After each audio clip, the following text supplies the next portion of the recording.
Le 10 octobre 2025, à l'aube, un flux vital s'arrête brutalement. En quelques heures, une décision administrative provoque une baisse d'eau proche de 30%, renchérit le carburant d'environ 20% et transforme un geste technique en choc politique. Que change vraiment cet acte pour ceux qui comptent en chaque jerrycan lorsque Ibrahim Traoré affirme reprendre le contrôle d'une ressource vitale au prix d'une incertitude immédiate, un pays bascule et les équilibres se redessinent. Cette séquence fait une promesse précise au lecteur: comprendre ce qui se joue réellement quand l'eau devient un acte politique au-delà des slogans et des réactions immédiates. Le bénéfice est concret: relier une décision spectaculaire à ses effets quotidiens sur l'économie, la souveraineté et la cohésion sociale.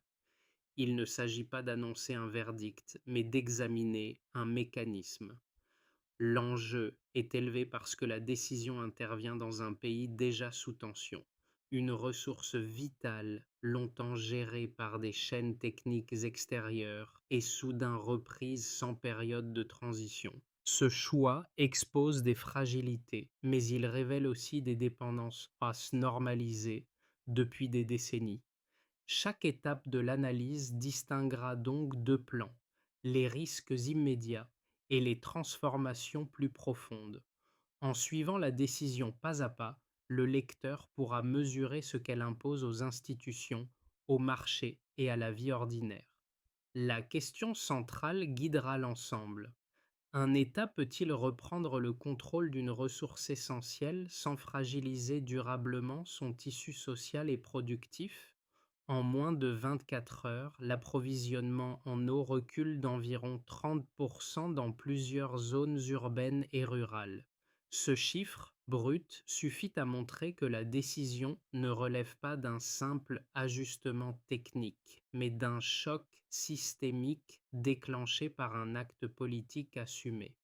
Lorsque Ibrahim Traoré ordonne la fermeture de la rivière Sahel, il ne s'attaque pas seulement à un flux hydraulique visible.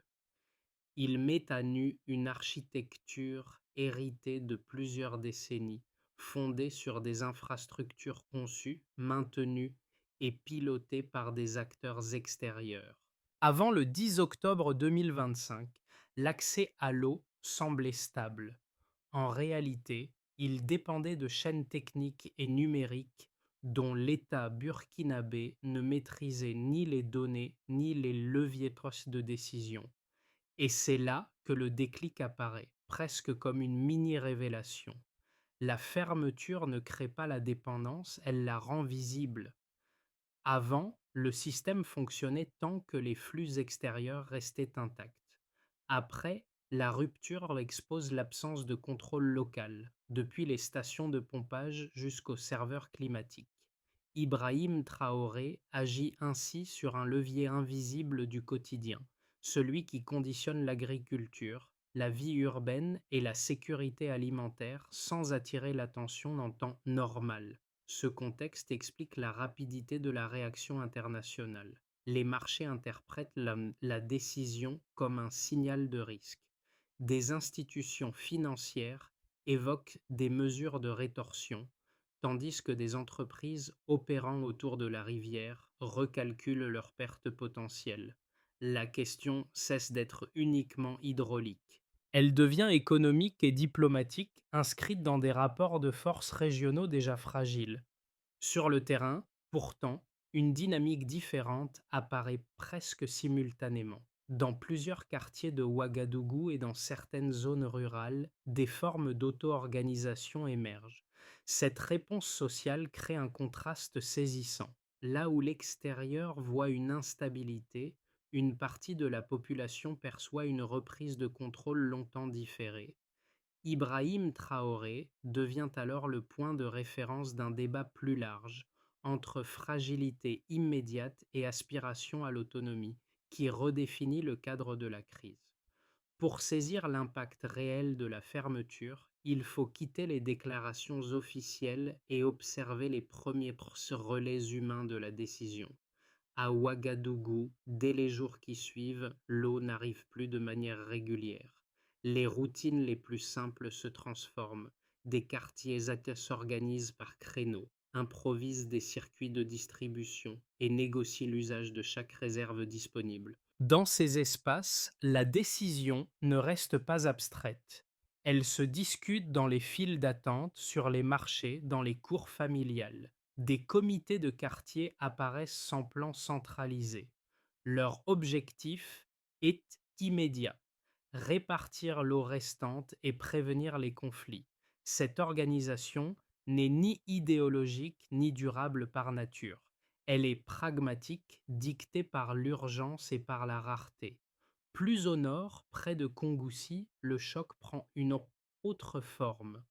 L'agriculture dépend étroitement de l'irrigation et la baisse de l'approvisionnement menace des cultures déjà fragiles. Ici, la réaction passe par la réactivation de savoirs anciens. Des agriculteurs remettent en état des canaux abandonnés depuis des décennies, avec l'appui ponctuel d'ingénieurs locaux. Ces ajustements ne compensent pas la rupture, mais ils maintiennent une part minimale de la production. Ces micro-cas éclairent un point essentiel.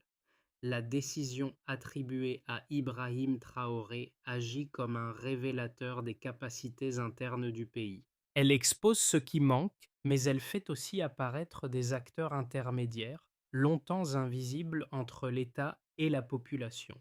Le message est clair. Quand le système central vacille, l'impact se joue d'abord dans la capacité locale à tenir. Le 10 octobre 2025 ne marque pas une rupture isolée, mais l'activation d'une séquence en 3 temps où chaque étape amplifie la suivante. Tout commence par un geste pensé comme immédiat et irréversible. Lorsque Ibrahim Traoré ordonne la fermeture de la rivière Sahel, l'objectif affiché est clair: reprendre la main sur une ressource vitale sans passer par une négociation longue et incertaine. Sur le plan technique, l'ordre vise l'interruption de systèmes automatisés pilotés depuis l'extérieur. Sur le plan politique, le signal est net. L'État burkinabé affirme sa souveraineté par l'acte. La phase d'activation est brutale. À partir de 06h12, des équipes locales, appuyées par les forces de sécurité, prennent le contrôle des stations. Les serveurs climatiques sont coupés, les flux interrompus et une chaîne de dépendance longtemps invisible se rompt dans quelques heures. L'effet de surprise est total. Les administrations nationales improvisent des réponses partielles. Les opérateurs privés cherchent des informations fiables. À l'étranger, partenaires et investisseurs comprennent que la décision ne relève pas d'un test, mais d'un basculement assumé. Vient ensuite le temps du pic de tension. À mesure que les conséquences se matérialisent, la fermeture cesse d'être un symbole pour devenir une crise tangible. L'approvisionnement en baisse sensiblement, l'agriculture ralentit, les coûts logistiques augmentent, le carburant, déjà sous pression, renchérit d'environ 20%, entraînant une hausse en chaîne des prix. Les marchés réagissent avec nervosité. Certaines entreprises étrangères annoncent rapidement des pertes, tandis que des institutions financières évoquent des mesures de rétorsion. Le vocabulaire change. Le geste d'Ibrahim Traoré n'est plus décrit comme un acte de souveraineté, mais comme un facteur potentiel d'instabilité régionale. À ce stade, le pays se retrouve pris entre deux lectures opposées. À l'extérieur, la décision est interprétée comme un risque majeur pour une économie déjà fragile. À l'intérieur, elle est de plus en plus défendue comme une rupture nécessaire avec un système hérité perçu comme déséquilibré. Cette divergence nourrit un climat d'incertitude. Chaque annonce internationale est scrutée, commentée, parfois amplifiée. La tension devient permanente, installée dans le quotidien. Puis viennent les premières répliques, moins spectaculaires mais décisives. Dans les jours suivants, la société commence à s'adapter. Des réseaux informels se structurent. Des solutions temporaires émergent. Les comités de quartier et les initiatives rurales gagnent en visibilité. L'État ajuste son discours, insistant sur la dimension stratégique du choix initial. Ibrahim Traoré n'apparaît plus seulement comme l'auteur du choc, mais comme le centre d'un processus en cours, dont l'issue reste ouverte. Cette phase de rémanence révèle un point clé. La fermeture de la rivière Sahel n'est ni un événement ponctuel, ni une crise figée. Elle agit comme une onde longue. Ses effets se propagent dans le temps, touchant successivement l'économie, la diplomatie et la cohésion sociale. Chaque réaction devient une pièce supplémentaire d'un enchaînement plus vaste. Le Burkina Faso entre ainsi dans une période où chaque décision future sera jugée à l'aune de ce moment initial, et où le coût immédiat est constamment mis en balance avec la promesse d'une autonomie durable. Le basculement provoqué par la fermeture de la rivière Sahel se lit d'abord à travers un avant et un après clairement mesurables. Avant le 10 octobre 2025, l'approvisionnement en eau reposait sur un système perçu comme stable, bien que largement dépendant d'infrastructures et de technologies contrôlées depuis l'extérieur.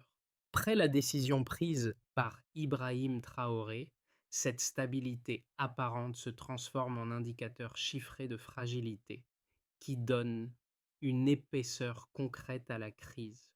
Le premier indicateur concerne directement l'eau. Dans plusieurs zones urbaines et rurales, l'approvisionnement recule d'environ 30%.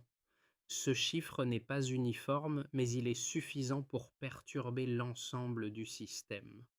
Concrètement, moins d'eau signifie des cycles d'irrigation raccourcis, des coupures sur vallées plus fréquentes dans les villes et une pression accrue sur les points de distribution alternatifs. Ce pourcentage révèle surtout une dépendance structurelle. Tant que le système central fonctionnait, la rareté restait invisible. Une fois interrompue, aucune solution de remplacement n'était immédiatement opérationnelle à l'échelle nationale. Le deuxième indicateur porte sur l'énergie. Dans les 2 semaines suivant la fermeture, le prix du carburant augmente d'environ 20%. Cette hausse n'est pas directement liée à l'eau, mais elle en constitue une conséquence indirecte. La rupture des chaînes logistiques combinée à l'incertitude politique renchérit les coûts de transport et d'importation. Pour les ménages, cela se traduit par une augmentation du prix des denrées de base. Pour les entreprises, par une contraction des marges et des reports d'investissement. L'effet est diffus mais constant, et il alimente un sentiment d'insécurité économique durable. Le troisième chiffre concerne les acteurs étrangers.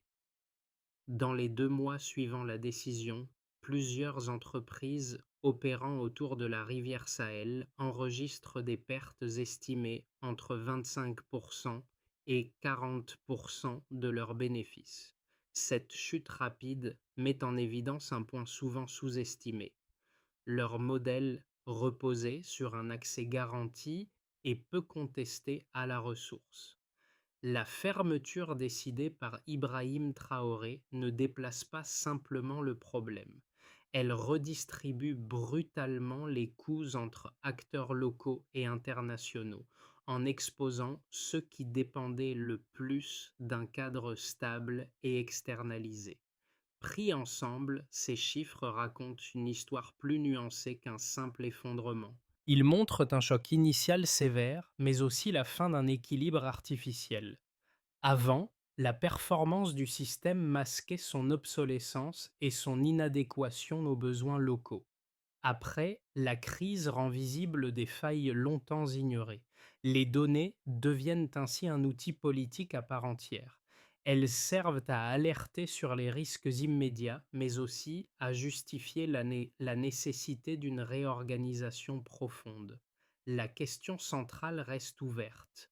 Ces indicateurs signalent-ils un échec durable ou le coût mesurable d'une transition vers une gestion autonome encore inachevée? À ce stade, les chiffres n'apportent pas de verdict définitif.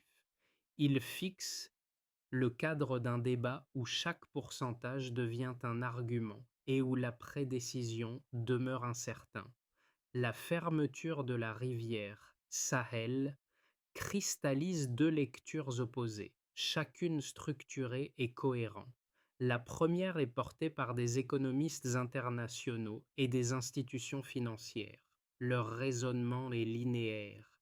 Interrompre brutalement un flux vital désorganise l'économie réelle. La baisse de l'approvisionnement en eau freine la production agricole, perturbe les services urbains et accentue l'inflation. Dans ce cadre, la hausse du prix du carburant et les pertes subies par les entreprises ne sont pas des effets collatéraux, mais des signaux d'alerte précoce. Selon cette lecture, la décision attribuée à Ibrahim Traoré augmente la vulnérabilité d'un pays déjà fragile en exposant ses ménages et ses finances publiques à des chocs qu'il aura du mal à absorber. La seconde thèse, défendue par de nombreux analystes africains et des acteurs locaux, inverse la perspective. Elle part du principe que la stabilité précédente était trompeuse. L'accès régulier à l'eau reposait sur des infrastructures obsolètes, contrôlées par des intérêts extérieurs et peu adaptées aux besoins nationaux. Dans cette optique, la fermeture n'est pas une rupture irrationnelle, mais une mise à nu volontaire d'une dépendance structurelle. Le choc est assumé comme un passage obligé. Les pertes économiques à court terme sont perçues comme le prix d'entrée d'une reprise de contrôle destinée à renforcer la résilience à long terme. Ces deux positions s'appuient sur les mêmes faits. La baisse de l'eau, l'inflation et les pertes des entreprises sont reconnues par tous. Ce qui diverge, c'est l'horizon temporel. Les critiques raisonnent à court terme et privilégient la réduction immédiate du risque. Les défenseurs acceptent un coût présent au nom d'un bénéfice futur, encore incertain. Ibrahim Traoré apparaît alors moins comme un décideur isolé que comme un catalyseur, accélérant une confrontation latente entre sécurité immédiate et autonomie stratégique. La réponse la plus solide se situe dans un entre-deux inconfortable. La décision crée des risques réels, mais elle révèle aussi des marges de manœuvre ignorées tant que la dépendance restait masquée. Le véritable enjeu n'est donc pas de trancher entre audace et imprudence. Il est d'évaluer la capacité de l'État à transformer un choc subi en trajectoire maîtrisée avant que les coûts sociaux ne deviennent irréversibles et que la fenêtre d'adaptation ne se referme. Et, au fil des jours, quelque chose change subtilement. Le centre de gravité se déplace. Ce basculement ne vient pas d'une annonce officielle, mais d'un changement progressif dans la dynamique du pouvoir. Au fil des semaines, la fermeture de la rivière Sahel cesse d'être perçue uniquement comme un acte imposé par le sommet de l'État. Elle devient un point d'articulation autour duquel de nouveaux acteurs gagnent en importance, parfois sans coordination formelle. Le révélateur est discret mais décisif. Là où les structures centralisées montrent leurs limites, des réseaux locaux prennent l'initiative. Comités de quartier, coopératives agricoles, ingénieurs indépendants et responsables communautaires comblent les vides laissés par la rupture du système précédent. Cette montée en puissance n'est pas le résultat d'un plan unique. Elle répond à une nécessité partagée. Maintenir l'accès à l'eau et préserver une stabilité minimale dans la vie quotidienne. Dans ce contexte, Ibrahim Traoré reste associé à la décision initiale, mais l'évolution du rapport de force ne se joue plus seulement autour de lui. Le pouvoir d'agir se diffuse. Il circule entre acteurs intermédiaires, capables de décisions rapides là où l'État seul ne peut pas intervenir efficacement. Cette redistribution de l'initiative modifie la lecture de la crise. La fermeture apparaît alors moins comme une fin que comme un déclencheur. Elle force l'émergence d'un acteur collectif fragile mais réel qui pèse désormais sur les conséquences économiques et sociales à venir. Le cœur de la trajectoire vient de changer. Les effets de la fermeture de la rivière Sahel se lisent désormais dans des réalités très concrètes, différentes selon les acteurs concernés. Pour l'État burkinabé, la décision marque une reprise de contrôle symbolique mais coûteuse. Les administrations doivent gérer une pression accrue sur les services publics tout en faisant face à des tensions diplomatiques persistantes. Assurer un minimum d'approvisionnement, maintenir l'ordre et dialoguer avec les partenaires régionaux deviennent des tests quotidiens de crédibilité. Dans ce cadre, Ibrahim Traoré engage l'appareil étatique dans un exercice d'équilibre permanent entre affirmation politique et gestion pragmatique, où chaque faux pas peut amplifier la défiance extérieure. Pour les entreprises, locales comme étrangères, les conséquences sont immédiates et différenciées.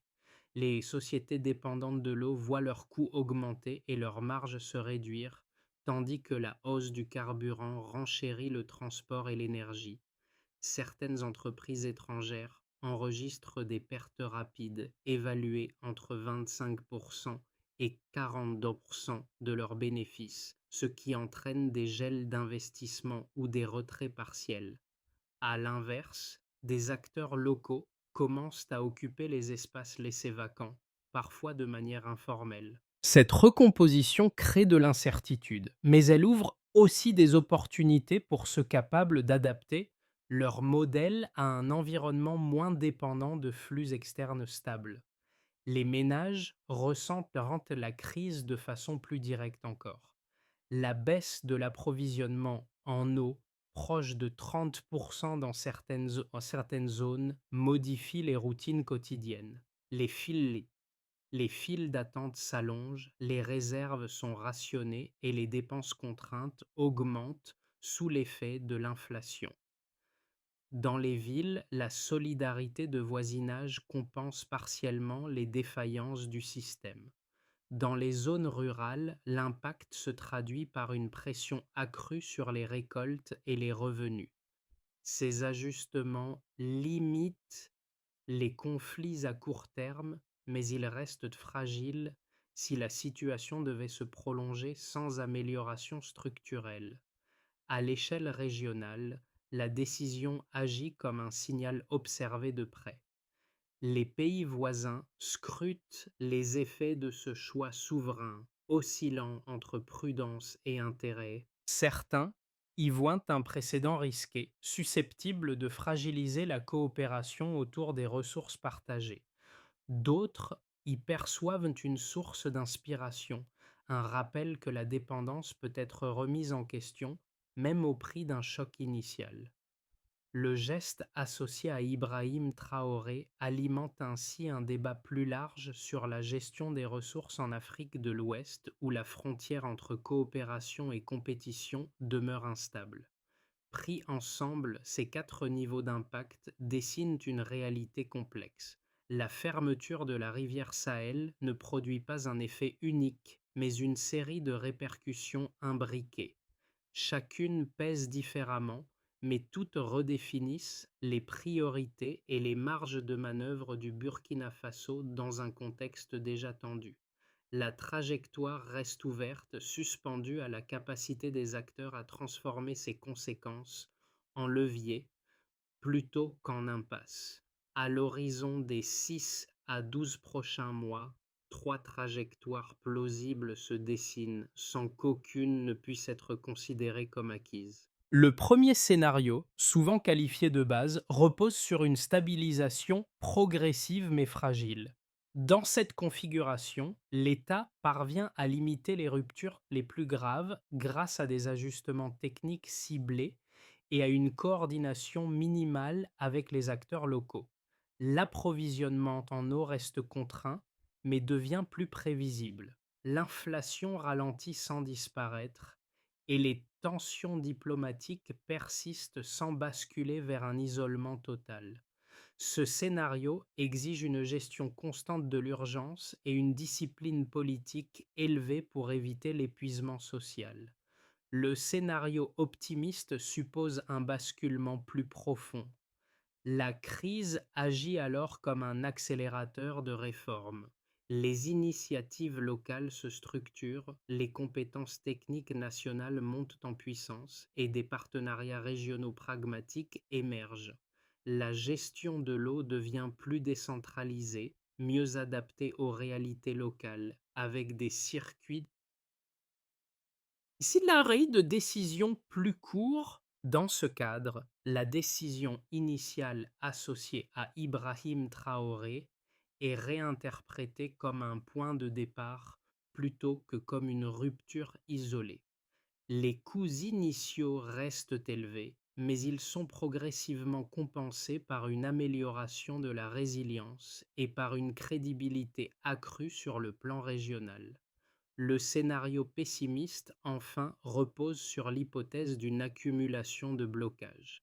Les infrastructures peinent à être réhabilitées, les pressions extérieures se durcissent et la capacité de l'État à amortir les chocs sociaux s'érode. L'augmentation durable des prix combinée à des pénuries prolongées alimente des tensions internes difficiles à contenir. Dans ce cas, la fermeture de la rivière Sahel cesse d'être perçue comme un acte stratégique pour devenir un facteur d'instabilité chronique qui fragilise à la fois la cohésion sociale et l'activité économique. Face à ces trajectoires, une recommandation de fond s'impose: ne pas confondre vitesse et précipitation. Si l'autonomie est l'objectif, elle nécessite des séquences claires, mesurées et réversibles. Si l'État investit dans la capacité locale et la coordination, alors le choc peut être transformé en transition. Si ces leviers restent incomplets, alors les coûts risquent de s'accumuler plus vite que les bénéfices.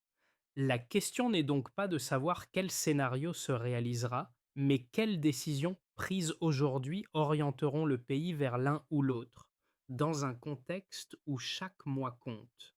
Pour mesurer pleinement la portée de cette séquence, il faut observer comment elle traverse des publics très différents, chacun exposé à des contraintes spécifiques. Les jeunes urbains, d'abord, vivent la fermeture de la rivière Sahel comme une rupture brutale de leur quotidien. Coupure d'eau imprévisible, hausse des prix et transports plus coûteux redessinent les priorités. Pourtant, cette génération transforme souvent la contrainte en engagement. Des initiatives de solidarité émergent, portées par des réseaux informels qui cherchent à amortir les chocs les plus visibles. Pour eux, la crise devient un espace d'apprentissage collectif où l'action locale prend le pas sur l'attente. Les familles rurales font face à une réalité plus directement liée à la survie économique. L'eau conditionne les récoltes et chaque perturbation se répercute immédiatement sur les revenus. Dans ces zones, l'adaptation passe par la réactivation de savoir-faire anciens et par une entraide renforcée. Les communautés expérimentent, ajustent, parfois bricolent des solutions imparfaites mais vitales. Cette capacité d'adaptation révèle une résilience discrète, rarement prise en compte dans les analyses macroéconomiques, mais décisive pour la stabilité sociale. Un troisième groupe occupe une position charnière: Les techniciens et ingénieurs locaux, longtemps cantonnés à l'exécution de systèmes conçus ailleurs, deviennent des acteurs centraux de la transition. Leur expertise est sollicitée pour maintenir les infrastructures, contourner les pannes et imaginer des solutions adaptées aux contraintes locales. Cette montée en responsabilité redéfinit la place du savoir technique dans la gestion des ressources. Ces publics ne partagent pas les mêmes priorités, mais ils convergent sur un point essentiel. La souveraineté n'est pas abstraite, elle se vit dans les gestes quotidiens, les choix collectifs et la capacité à tenir face à l'incertitude. La crise agit ainsi comme un miroir, révélant ce que chacun est prêt à faire pour préserver un équilibre déjà fragile. À ce stade, la sortie de crise ne dépend plus d'un geste symbolique, mais d'une séquence opératoire lisible. Le premier levier consiste à établir un audit rapide et ciblé des infrastructures hydrauliques existantes, mené par des équipes nationales avec un appui technique ponctuel. Cet audit doit identifier ce qui fonctionne, ce qui est obsolète et ce qui peut être remis en service à court terme. L'objectif n'est pas l'exhaustivité, mais une base factuelle suffisante pour prioriser. La deuxième étape concerne le renforcement des capacités locales.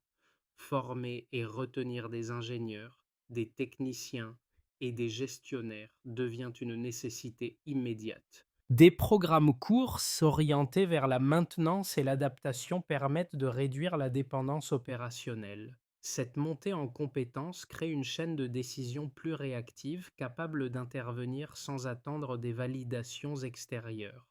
Troisièmement, la coordination avec les acteurs communautaires doit être formalisée.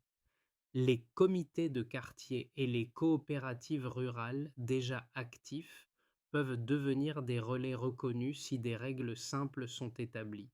Clarifier qui fait quoi, à quel moment et avec quels moyens limite les frictions et améliore la distribution de l'effort collectif. Cette reconnaissance institutionnelle transforme des initiatives informelles en atouts stabilisateurs. Quatrième levier, la coopération régionale. Sans céder le contrôle, le Burkina Faso peut partager des données, des alertes et des bonnes pratiques avec ses voisins. Cette approche réduit les tensions inutiles et renforce la légitimité du pays dans un environnement régional sensible. Enfin, un système de suivi mesurable s'impose. Quelques indicateurs suffisent: délai de réparation, accès effectif à l'eau, stabilité des prix. Dans cette logique, Ibrahim Traoré n'est plus seulement associé à la rupture initiale, mais à la capacité de transformer une décision risquée en processus gouvernable, évalué dans le temps plutôt que jugé à chaud. En revenant au point de départ, une image s'impose avec force, celle des canaux d'irrigation remis en état à la hâte, évoqués plus tôt, où des gestes simples ont permis de maintenir l'eau en circulation malgré la rupture du système central. Cette scène résume mieux que tout discours la portée du 10 octobre 2025. La décision prise par Ibrahim Traoré a ouvert une faille, mais c'est dans cette faille que des capacités longtemps sous-estimées ont émergé. Ce moment ne se réduit plus à un acte d'autorité verticale, il devient un révélateur collectif. Il montre comment une société réagit lorsque les certitudes disparaissent et que la dépendance devient visible. Ingénieurs locaux, agriculteurs et habitants des quartiers urbains ont transformé une contrainte en action concrète, sans attendre une solution parfaite ni un cadre entièrement stabilisé. Dans ce mouvement, Ibrahim Traoré apparaît moins comme le maître d'œuvre d'un plan achevé que comme le déclencheur d'une dynamique plus large. La souveraineté cesse d'être un slogan pour devenir une pratique quotidienne, imparfaite mais tangible. Elle se construit dans l'adaptation, dans l'apprentissage et dans la capacité à tenir malgré l'incertitude. Une phrase s'impose alors comme un point d'ancrage. La souveraineté commence quand l'attente s'arrête. Ce qui reste, au-delà des chiffres et des débats, c'est cette bascule silencieuse. Un pays qui apprend à agir par lui-même, au présent, sans garantie absolue, mais avec une responsabilité nouvelle. Au terme de cette trajectoire, il ne s'agit pas de clore le débat par une certitude. La fermeture de la rivière Sahel a montré combien une décision souveraine peut produire des effets simultanément déstabilisants et structurants. Elle oblige à regarder autrement la manière dont un pays reprend prise sur ses ressources, sur ses choix et sur son avenir collectif. Le cas du Burkina Faso n'est ni un modèle prêt à l'emploi, ni une anomalie isolée. Il fonctionne comme un miroir. Ce miroir renvoie des questions qui dépassent un contexte national. Comment juger une décision lorsque ses coûts immédiats sont visibles, mais que ses bénéfices potentiels restent différés? Où placer le curseur entre sécurité à court terme et autonomie à long terme? Comment d'éviter que la transition ne se fasse au détriment des plus vulnérables? Le geste associé à Ibrahim Traoré invite à sortir des lectures simplistes entre héroïsation et condamnation automatique. Plutôt que de conclure, l'enjeu est d'ouvrir un espace de discussion. Observer, comparer, débattre sans slogan. Suivre les évolutions, mesurer les effets et confronter les interprétations. La trajectoire reste en construction et c'est précisément pour cela qu'elle mérite attention, nuance et esprit critique, aujourd'hui comme demain.